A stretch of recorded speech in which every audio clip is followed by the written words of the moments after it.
Hello, welcome back to my channel. তো আজ আমরা যে ক্লাসটা করব সেটা আরপিএফ কনস্টেবলের আমাদের 4 নম্বর ডে তার সেকেন্ড শিফটের যে কোশ্চেন্সগুলো আমরা কমপ্লিট করতে চলেছি, যেটা অ্যাকচুয়ালি আমরা টোটাল 10টা শিফট মানে 10টা শিফটের কোশ্চেন কমপ্লিট করেছি। 3 দিন কমপ্লিট করেছি, মানে 2, 3, 4 এর 3টে করে শিফটের কোশ্চেন কমপ্লিট করেছি, এবং আজকের আমরা ফিফথ ডে মানে ডে 4 এর 5th মার্চের সেকেন্ড শিফটের কোশ্চেন কমপ্লিট করব। তো এটা তো তোমাদের আনকামিং এনটিপিসি এবং গ্রুপ ডি এক্সামিনেশনের জন্য উপকারী। তো মানে তাকে পার্সপেক্টিভ রেখেই করা হচ্ছে, কারণ এখানে প্রায় জিকেতে 50টা করে জিকে আছে, এবং এই জিকে সিরিজে প্রায় 36টা প্রায় শিফট এক্সাম হয়েছিল আরপিএফ কনস্টেবলে। তো সেক্ষেত্রে এটা খুবই ইম্পর্টেন্ট হতে চলেছে, কারণ এখানে অনেক অনেক নতুন নতুন টপিক এবং নতুন নতুন কারেন্ট অ্যাফেয়ার্সের প্যাটার্নও দেখা গিয়েছে। তাহলে চলো ভিডিওটা কন্টিনিউ করি।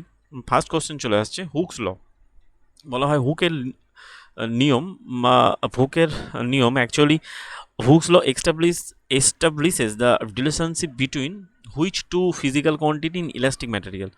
তো হুকের লটা বা হুকের নিয়ম কোনো ভৌত বস্তুর মানে কোনো স্থিতিস্থাপক ভৌত বস্তুর ক্ষেত্রে কোন দুটো ফিজিক্যাল কোয়ান্টিটিকে প্রকাশ করে। একটি স্ট্রেস এবং স্ট্রেন, এবং স্ট্রেন, টান এবং পীড়ন, এটাকে যেটিকে প্রকাশ করতে সাহায্য করে। তারপরে চলে আসছে second question, 95th amendment act 2009-তে হয়, extended the reservation of the seats in the Lok Sabha and the state legislative assembly for which of the category of the citizens, scheduled caste and scheduled tribes. তো বলা হয়েছে যে মানে 95তম সংবিধান সংশোধনী 2009 সালে হয়, যেখানে লোকসভা এবং স্টেট লেজিসলেটিভ অ্যাসেম্বলিতে, মানে লোকসভা এবং রাজ্যের বিধানসভাগুলোতে সংরক্ষণের আসন সংরক্ষণের কথা বলা হয় কাদের জন্য? এসসি এবং এসটিদের জন্য। তারপরে চলে আসছে 3 নম্বর question, 1947 who was the only female cabinet minister in the government led by the prime minister Jawaharlal Nehru. তো 1947 সালে জওহরলাল নেহরু কর্তৃক নেতৃত্বে যে প্রধানমন্ত্রী জওহরলাল নেহরু নেতৃত্বে ভারতের মন্ত্রিসভায় প্রথম মহিলা মন্ত্রী কে ছিলেন ক্যাবিনেটের? রাজকুমারী অমৃত কর, তিনি ছিলেন প্রথম মহিলা মন্ত্রী। Which schedule of the Indian constitution which schedule of the Indian Constitution of the India deals with the allocation of the seats in the Rajya Sabha to states and union territory? তো বলা হয় যে কেন্দ্রশাসিত অঞ্চল এবং রাজ্যের এবং রাজ্যসভা রাজ্যসভার যে সদস্য হওয়ার জন্য যে মানে টোটাল যে সদস্য সংখ্যা, সেগুলো রাজ্যসভাদের যে টোটাল সদস্য সংখ্যা সেটা স্টেট এবং কেন্দ্রীয় মানে বলা হয় যে ওই যেগুলো কেন্দ্রশাসিত অঞ্চল থাকে সেই অঞ্চলগুলো থেকে সেই যে সিটটা নিয়ন্ত্রিত হয় কোন শিডিউলের মারফত, সেটা অ্যাকচুয়ালি 4th শিডিউল বা 4 নম্বর তফসিলের মাধ্যমে। 5 নম্বর কোশ্চেন বলা হচ্ছে, what was the supreme court ruling regarding the lieutenant governor power in the Delhi as per the judgement given by the 3 judge bench chief by the chief justice of the DY Chandrachud in August 2024। তো দিল্লির lieutenant governor এর ক্ষমতা সংক্রান্ত যে রায়টা দিয়েছিল 2024-এ ভারতের প্রধান বিচারপতি DY চন্দ্রচূড়ের নেতৃত্বে অগস্টে 2024, এবং সেই রায়টা কী ছিল? যে the LG has the authority two nominate the member to the MCD independently. যে লেফটেন্যান্ট গভর্নর ওই মিউনিসিপ্যাল কর্পোরেশন ডেভেলপমেন্টে তিনি তার মানে তিনি তার প্রতিনিধি বা মেম্বারকে নিয়োগ করতে পারবেন, এই ক্ষমতা তাকে দেওয়া হয়েছে। তারপরে চলে আসছে যে তারপরেরটা বলা হচ্ছে এরকম যে which of this festival is consider the most sacred Buddhist festival commemorating the birth of the enlightenment and the Mahaparinirvana of passing away of the Buddha Shakyamuni. তো বলতে হবে যে গৌতম বুদ্ধের জন্ম এবং তার এনলাইটমেন্ট মানে দিব্য জ্ঞান পাওয়া এবং মহাপরিনির্মাণ সংক্রান্ত এই সমস্ত কিছুকে মানে সমস্ত কিছুকে ধরে একটা যে উৎসব পালন করা হয় গৌতম বুদ্ধের ক্ষেত্রে, সেই উৎসবটার নাম কি? নাম সাগা দাওয়া, সিকিমে পালন করা হয় সম্ভবত। তারপরে বলো, UPI based united payment interface based digital RuPay credit card was first introduce by the IDFC first bank. IDFC first bank কী করলো? UPI based digital RuPay credit card প্রথম digital RuPay credit card launch করলো IDFC first bank. The British victory in the revolt of 1857 led to the reorganization of the Indian territory and the administration. 1857 সালের যখন ব্রিটিশরা 1857 সালে সিপাহী বিদ্রোহ জয় করার পর ব্রিটিশদের যে ভারতের শাসন ব্যবস্থা সংক্রান্ত যাবতীয় ক্ষমতার হয় পুনর্গঠন হয়, যেটা অ্যাকচুয়ালি 1858 সালে ওই আইনের মাধ্যমে, গভর্নমেন্ট অফ ইন্ডিয়া অ্যাক্টের মাধ্যমে সেটাকে ব্রিটিশ পার্লামেন্টের হাতে তুলে দেওয়া হয় ইস্ট ইন্ডিয়া কোম্পানি থেকে। তারপরে বলা হচ্ছে the 5-year plan, which 5-year plan emphasise the development of the heavy industry. যখন ওই ভারী শিল্প এবং কথা বলা হয় এবং সেকেন্ডারি সেক্টর নির্মাণের কথা বলা হয়, তখনই চলে আসে কোনটা? সেকেন্ড 5-year প্ল্যান, 1955 থেকে 61, 1955 to 61. The brightest and largest fringe in the center of an interference pattern is known as the, তো বলা হয় central maximum, brightest and largest frill of centre of the interference. যখন ওই interference হয় মানে আলোর ক্ষেত্রে এটা অ্যাকচুয়ালি ব্যবহৃত হয়, এটাকে বলা হয় সেন্ট্রাল ম্যাক্সিমাম। তারপরে চলে আসছে 11টা as of the October 30, 2024, who is the governor of the RBI governor ছিলেন 2024 অক্টোবর পর্যন্ত শক্তিকান্ত দাস, এখন তিনি চেঞ্জ হয়ে গিয়েছেন। তারপরে চলে আসছে যে according to the Indian Constitution, which of the following is not the function of the Union Public Service Commission?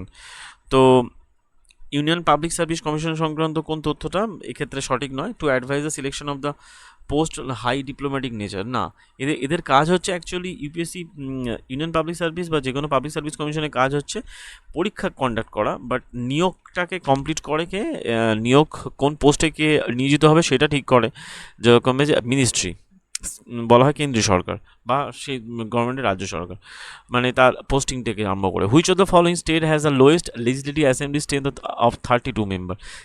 সিকিমের অ্যাকচুয়ালি রাজ্য বিধানসভার সদস্য সংখ্যা মানে ভোট সংখ্যা হলো 32। Who among the following waged a war against the East India Company 1857 from the Ludhiana district of Punjab? 1857 সালে পাঞ্জাবের লুধিয়ানা ডিস্ট্রিক্ট থেকে ইস্ট ইন্ডিয়া কোম্পানির বিরুদ্ধে যুদ্ধ ঘোষণা করেছিলেন কি? মৌলানা শাহ আব্দুল কাদির। অ্যাকচুয়ালি লুধিয়ানা ডিস্ট্রিক্ট, যেটা বর্তমানে হরিয়ানায় অবস্থিত। 15 দাগেরটা বলে which of the following is not constitutional body? এর মধ্যে কোনটা? এর মধ্যে অ্যাকচুয়ালি ন্যাশনাল গ্রিন ট্রাইব্যুনাল কিন্তু কনস্টিটিউশনাল বডির মধ্যে পড়ে না, এটা অসাংবিধানিক একটা পোস্ট।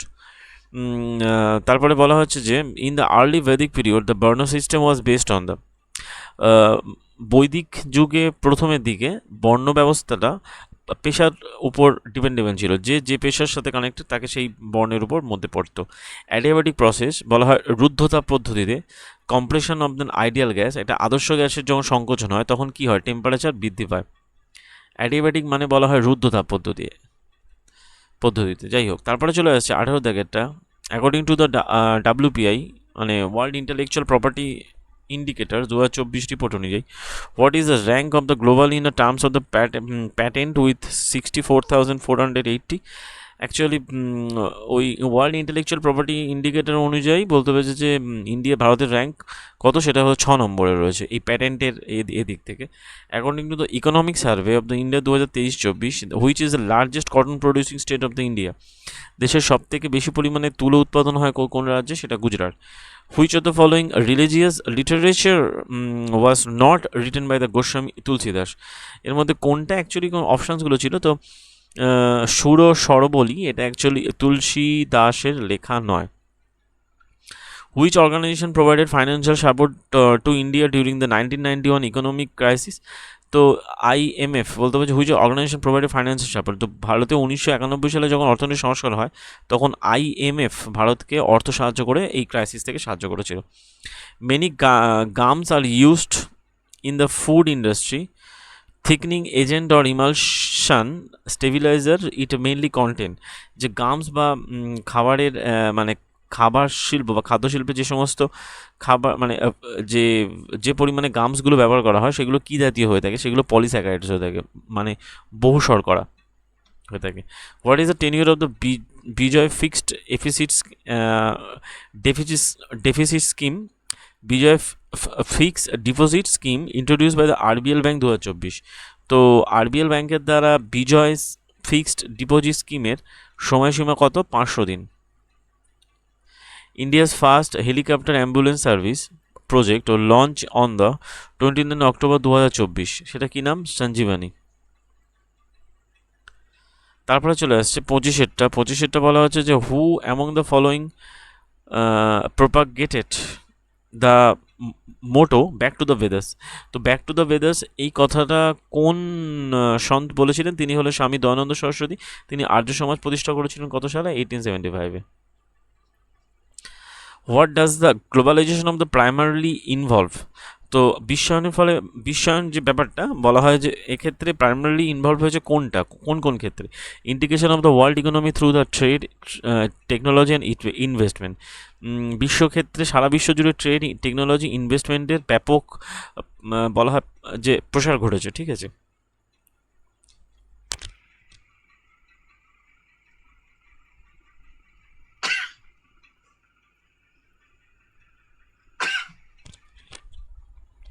তারপরে বলা হচ্ছে যে which city is known as the silicon valley of the India? ভারতের সিলিকন ভ্যালি নামে পরিচিত কোনটা?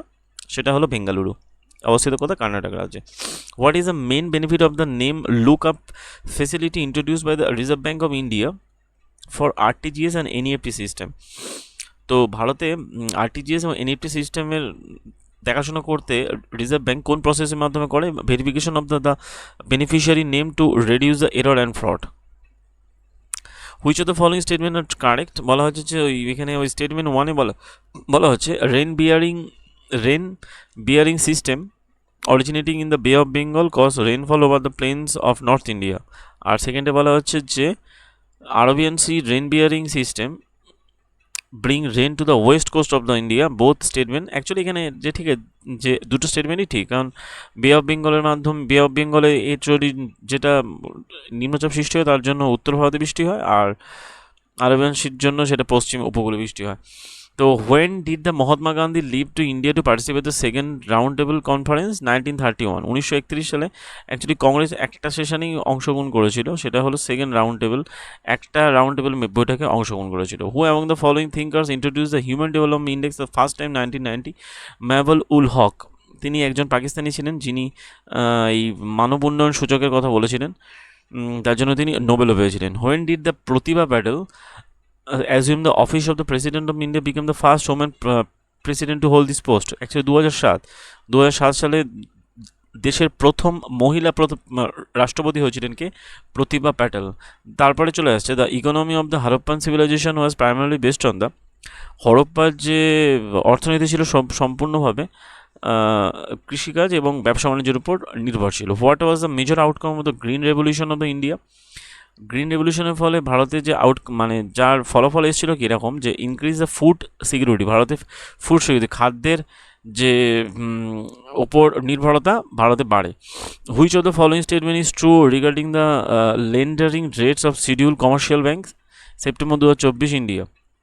তো কমার্শিয়াল ব্যাঙ্ক লেন্ডারিংয়ের ক্ষেত্রে কোনটা গুরুত্বপূর্ণ ভূমিকা পালন করে? The weighted average lending rate decreased for fresh loans and remain unchanged outstanding loan. Schedule commercial bank September 2024-এ স্টেটমেন্টের মাধ্যমে যেটাকে প্রকাশ করেছে যে এভারেজ লেন্ডিং রেট, টাকা ধার দেওয়ার পরিমাণ কমিয়ে fresh loans and remain unchanged outstanding loans. তো আউটস্ট্যান্ডিং লোন এবং আউটস্ট্যান্ডিং লোনকে মানে ফ্রেশ লোন এবং remain unchanged for the outstanding loan. তারপরে চলে আসছে who among the following headed the advisory committee of the fundamental rights minority and tribal excluded area under the constitution assembly? এ করেছিলেন কে? Sardar Vallabhbhai Patel. Following headed advisory committee fundamental, বলতে পারছে মৌলিক অধিকারের যে অ্যাডভাইজারি কমিটি এবং minority and tribal excluded area যেগুলো কনস্টিটিউশন অ্যাসেম্বলিতে এর সদস্য হয়েছিলেন, মানে এর চেয়ারে ছিলেন কে? বল্লভভাই প্যাটেল। তারপরে চলে আসছে who took the charge as the new chairman of the national commission for woman? এনসিডাব্লিউর চেয়ারম্যান হয়েছেন 22 অক্টোবর বিজয়া কে রাহাতকার। ফেব্রুয়ারি 2024 ইন্দুজ এক সামিট যেটা নিউ দিল্লিতে সম্পন্ন হলো। এর উদ্দেশ্য কী ছিল? অ্যাকচুয়ালি ইন্ডিয়া এবং ইউনাইটেড স্টেটসের মধ্যে ডিফেন্স ইনোভেশন নিয়ে মিটিং। তারপরে চলে আসছে 39, এটা the Ganga plain extend between the dash river to Teesta river. Actually Ghaggar river to Ganga সমভূমি যেটা, সেটা ঘাগ্গার থেকে তিস্তা নদী পর্যন্ত বিস্তৃত। Which of the following island lie in the Lakshadweep? লাক্ষাদ্বীপে যে আইল্যান্ডটা রয়েছে সেটার নাম হলো পিট্টি আইল্যান্ড, পিট্টি। তারপরে চলে আসছে which are the 3 main sector classification of the Indian economy? ভারতীয় অর্থনীতির 3টে সেক্টর কী কী? প্রাইমারি, সেকেন্ডারি এবং tertiary. Pulicat lake, a brackish water lagoon is situated between the Andhra Pradesh and Tamil Nadu. Tamil Nadu অন্ধ্রপ্রদেশের মাঝখানে অবস্থান করছে কোনটা? পুলিকট লেক। এক ধরনের এটা অ্যাকচুয়ালি লাগুন বলা হয়, যে অন্ধ্রপ্রদেশ এবং তামিলনাড়ুর মাঝখানে অবস্থান করছে। ব্যাক ওয়াটার জল এবং in May 2024 Tejas Shirse clock 13.41 second to break the national record which even the Motonet GP world athlete continental tour in Jyvaskyla Finland. তো মেন 110 মিটার হার্ডলসে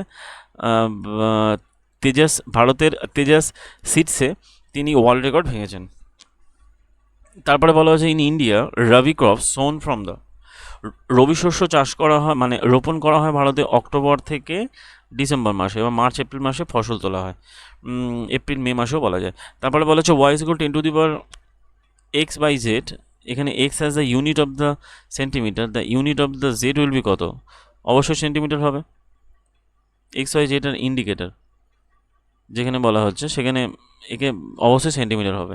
তো তারপরে চলে আসছে 46, when was the third civil society forum of the European union and United kingdom trade and cooperation agreement held? সেটা actually September 2024। এটা আন্তর্জাতিক খবর থেকে চলে আসছে, ইন্টারন্যাশনাল বিজনেস কোঅপারেশন থেকে। তারপরে চলে আসছে which of the following country celebrated the 9th anniversary of the constitutional declaration of September 2024? September 2024 constitution declaration করেছে কে? কোন দেশ? সেটা হলো নেপাল।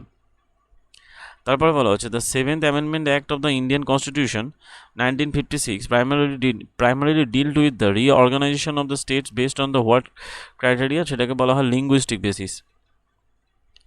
7th অ্যামেন্ডমেন্ট অ্যাক্ট, যেটা actually Indian constitution 1956 deal with the reorganisation. 7 number constitution amendment সংবিধান সংশোধনী 1956 সালে দেশের সংবিধান অ্যাকচুয়ালি রাজ্য বেসিসে অ্যাকচুয়ালি ভাষাভিত্তিক রাজ্য গঠনের উপর সংগঠনের উপর গুরুত্ব দেওয়া হয়। For how many days in the Goa carnival organised? Brilliantly coloured floats music, actually 4 দিন ধরে গোয়া কার্নিভাল অর্গানাইজ হয়। M Prabandh launch by CDAC Hyderabad, actually February 2024 help organisation reduce the risk of data breaches and the theft. Data চুরি এবং data breach এবং শর্ত লঙ্ঘন এবং ওই সাইবার অ্যাটাক থেকে সাইবার অ্যাটাককে থেকে সাহায্য করবে এম প্রবন্ধ বলে একটা অর্গানাইজেশন সিস্টেম লঞ্চ করেছে কি সিড্যাক। যাই হোক, মোটামুটি আমরা এটার মাধ্যমে আমাদের 50টা জিকে কোশ্চেন কমপ্লিট করলাম। এখানে অনেক টপিক আছে যেগুলোর খুবই ডেপথে এসছে কোশ্চেন, সুতরাং তোমরা ভিডিওগুলো ভালো করে দেখবে এবং এই পিডিএফগুলো আমার টেলিগ্রাম চ্যানেলে আমি আপলোড করে দেবো। আশা করি তোমাদের ভিডিও ভালো লাগছে। ভিডিও ভালো লাগলে লাইক করো, শেয়ার করো, কমেন্টে জানাও এবং চ্যানেলটাকে সাবস্ক্রাইব করো। দেখা হচ্ছে পরের ভিডিওতে অন্য একটা এর পরের টপিক ডের শিফট নিয়ে, যেটার মাধ্যমে আজকের মাধ্যমে আমরা 11টা কমপ্লিট করলাম শিফট।